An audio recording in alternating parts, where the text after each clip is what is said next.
നമസ്കാരം. പാർട്ടിക്കപ്പുറം പിണറായിസം വേരൂന്നിയ CPM-ൽ ശുദ്ധികലശനത്തിന് ഒരുങ്ങുകയാണ് സംസ്ഥാന നേതൃത്വം. പിണറായി മരുമകൻ കൂട്ടുകെട്ടിൽ ഇനിയും മുന്നോട്ടു പോയാൽ കേരളം മറ്റൊരു ബംഗാളാകുമെന്ന് ഉറപ്പായതോടെ ഒറ്റക്കെട്ടായി പിണറായി വിജയന് ചെക്ക് പറയാൻ ഒരുങ്ങുകയാണ് സഖാക്കൾ. ഇപ്പോഴിതാ തൃശൂർ ജില്ലാ സമ്മേളനത്തിലെ നിർണായക ഇടപെടലുകളും അതിന്റെ തുടക്കം എന്നോണം തന്നെ കാണേണ്ടവയാണ്.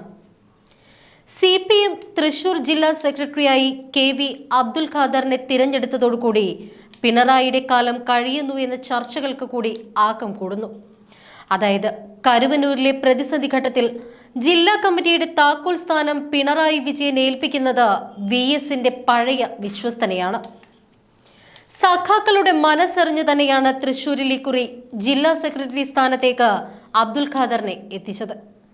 അഴിമതിക്കറ പുരണ്ട പിണറായിസത്തിന്റെ 8 വർഷങ്ങൾ ഉടച്ചു പാർക്കാൻ ജില്ലാ കമ്മിറ്റിയിലും പുതുതായി എത്തിയത് ക്ലീൻ ഇമേജുകാർ മാത്രം. അങ്ങനെ CPM-ന്റെ മുഖമൊന്നും മിനുക്കി വെളുപ്പിക്കാനുള്ള നീക്കമാണ് നടക്കുന്നത്. എന്തായാലും തൃശൂരിലെ 46 അംഗ ജില്ലാ കമ്മിറ്റിയിൽ ചേലക്കര MLA UR പ്രദീപ് അടക്കം 10 പേർ പുതുമുഖങ്ങളാണ്. PM Ahmed, CK Vijayan, MM Varghese, BD Devasi, Murali Perunnelli, PR Varghese എന്നിവരുൾപ്പെടെ 6 പേരെ ഒഴിവാക്കി. പാർട്ടി ഫണ്ട് മരവിച്ചതുൾപ്പെടെയുള്ള വേട്ടയാടലുകളെ രാഷ്ട്രീയമായും നിയമപരമായും നേരിടുമെന്ന് അബ്ദുൽ ഖാദർ പറഞ്ഞു. യുവജന രംഗത്ത് കൂടി പൊതുപ്രവർത്തന രംഗത്ത് സജീവമായ KV അബ്ദുൽ ഖാദർ CPIM ജില്ലാ സെക്രട്ടേറിയറ്റ് അംഗവും LDF ജില്ലാ കൺവീനറുമാണ്. പ്രവാസി സംഘം സംസ്ഥാന ജനറൽ സെക്രട്ടറിയും പ്രവാസി ക്ഷേമ ബോർഡ് ചെയർമാനുമാണ്.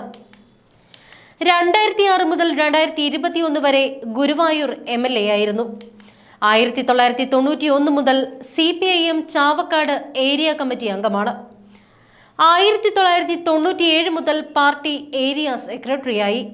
തുടർന്ന് CPM ജില്ലാ കമ്മിറ്റി അംഗമായും സെക്രട്ടേറിയറ്റ് അംഗമായും മാറി. മത്സ്യത്തൊഴിലാളി ഫെഡറേഷൻ ജില്ലാ president, BD workers union president എന്നീ നിലകളിലും പ്രവർത്തിച്ചിട്ടുണ്ട്. 1979 KSYF ബ്ലാങ്ങാട് യൂണിറ്റ് സെക്രട്ടറിയായാണ് രംഗത്തേക്ക് വരുന്നത്. DYFI ജില്ലാ പ്രസിഡന്റ്, DYFI സംസ്ഥാന കമ്മിറ്റി അംഗം എന്നീ നിലകളിലും പ്രവർത്തിച്ചിട്ടുണ്ട്.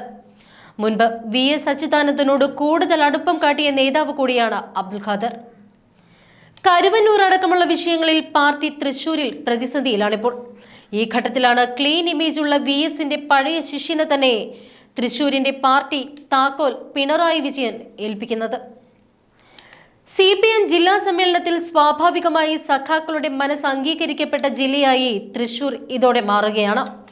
വയനാടും കോഴിക്കോടും ആലപ്പുഴയിലുമെല്ലാം സംസ്ഥാന നേതൃത്വത്തിന്റെ തീരുമാനം തന്നെയാണ് സമ്മേളനം അംഗീകരിച്ചത്. എന്നാൽ തൃശൂരിലെ സമ്മേളനത്തിൽ അത്തരമൊരു കടുംപിടുത്തം സംസ്ഥാന നേതാക്കളുടെ ഭാഗത്തു നിന്നും ഉണ്ടായില്ല. അതുകൊണ്ടാണ് ജനകീയ പരിവേഷമുള്ള അബ്ദുൽ ഖാദറിന് CPM-ന്റെ തൃശൂർ ജില്ലയെ നയിക്കാനുള്ള നിയോഗം എത്തുന്നത്. എല്ലാ വിഭാഗങ്ങളുമായും നല്ല ബന്ധം പുലർത്തുന്ന സൗമ്യനായ നേതാവാണ് അബ്ദുൽ ഖാദർ. തൃശൂരിൽ ലോക്സഭയിൽ BJP ജയിച്ചതടക്കമുള്ള വെല്ലുവിളികൾ CPM-നുണ്ട്. ഇതെല്ലാം ജനകീയ ഇടപെടലുകളിലൂടെ അബ്ദുൽ ഖാദർ മറികടക്കുമെന്നാണ് CPM നേതൃത്വത്തിന്റെ പ്രതീക്ഷ. 15 വർഷം കൊണ്ട് ഗുരുവായൂർ മണ്ഡലത്തിന്റെ ചരിത്ര വികസന കുതിപ്പിന് മികവുറ്റ നേതൃത്വം നൽകിയ നേതാവാണ് അബ്ദുൽ ഖാദർ. 1979 KSYF ബ്ലാങ്ങാട് യൂണിറ്റ് സെക്രട്ടറിയായാണ് രംഗത്തേക്ക് വരുന്നത്. ദേശാഭിമാനിയുടെ ഗുരുവായൂർ ലേഖകനായി 12 വർഷത്തോളം പ്രവർത്തിച്ചു. DYFI ജില്ലാ പ്രസിഡന്റ്, DYFI സംസ്ഥാന കമ്മിറ്റി അംഗം എന്നീ നിലകളിലും പ്രവർത്തിച്ചു. 1997 ജൂലൈയിൽ ക്യൂബൻ തലസ്ഥാനമായ ഹവാനയിൽ നടന്ന 14ാം ലോക യുവജന സമ്മേളനത്തിൽ DYFI പ്രതിനിധി സംഘാംഗമായി പങ്കെടുത്തു.